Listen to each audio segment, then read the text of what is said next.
wanted to read to you one of my favorite exchanges between um, a Zen teacher and a student, and it's from it's a famous koan that shows up in lots of different places. Master Dogen included it in the chapter from Shobogenzo titled Kanon, which and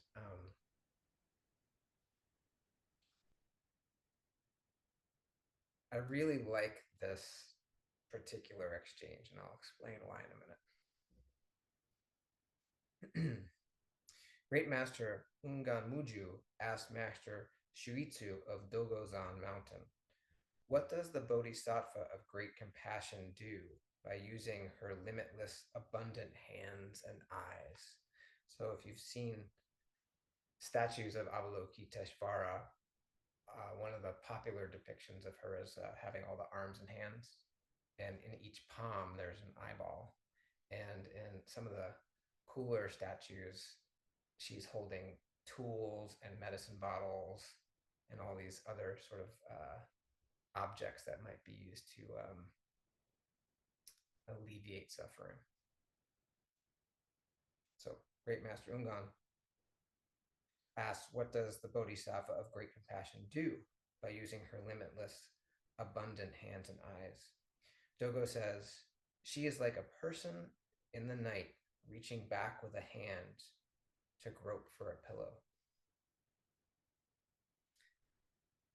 There's more to this case, but I'm going to leave it there. She's like a person in the night reaching out their hand to grab a pillow.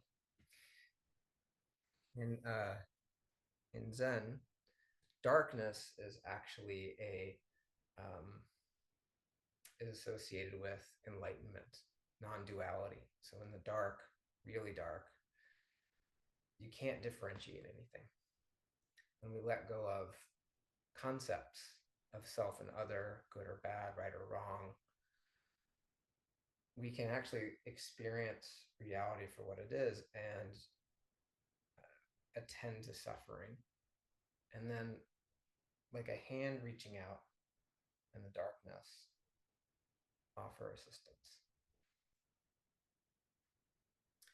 Now, I've always been impressed with compassionate actions that are subtle and unseen, non-ostentatious.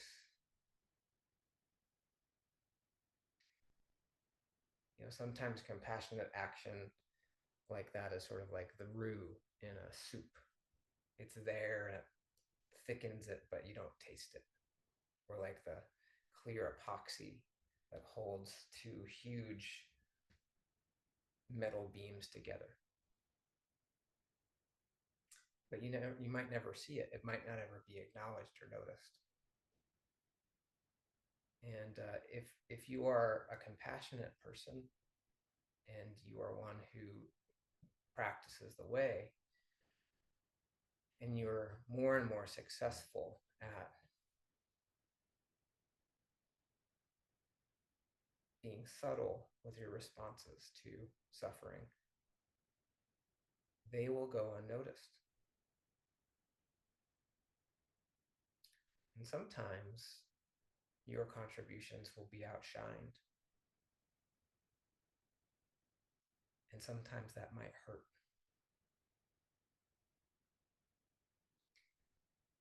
And in these moments, it's easy to sort of beat yourself up and say, well, that's because there's still too much ego in you. Maybe it's like you're still looking for recognition. But I don't think it's always that. I think sometimes it can just hurt not to be seen. In these moments, I think it's important to remember that, Avalokiteshvara is you, and the eyes and hands don't only go out, they go in.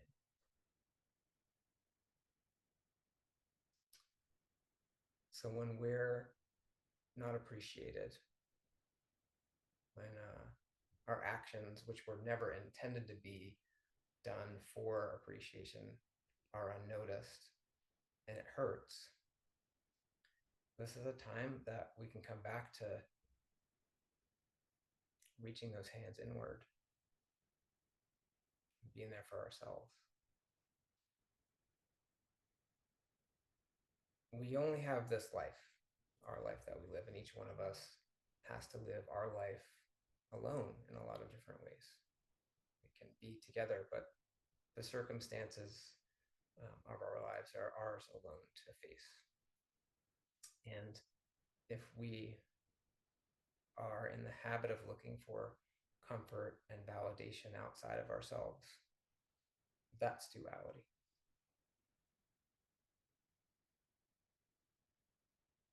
So I'm going to just invite you to,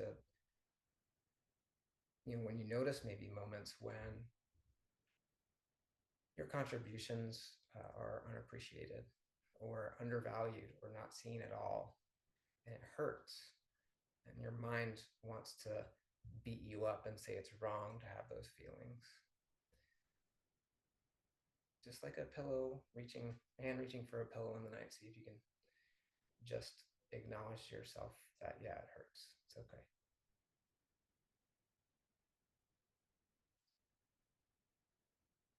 Life is suffering. That is the first noble truth. The other noble truths don't negate that. And we need to be there for ourselves as much as we are for the rest of all sentient beings.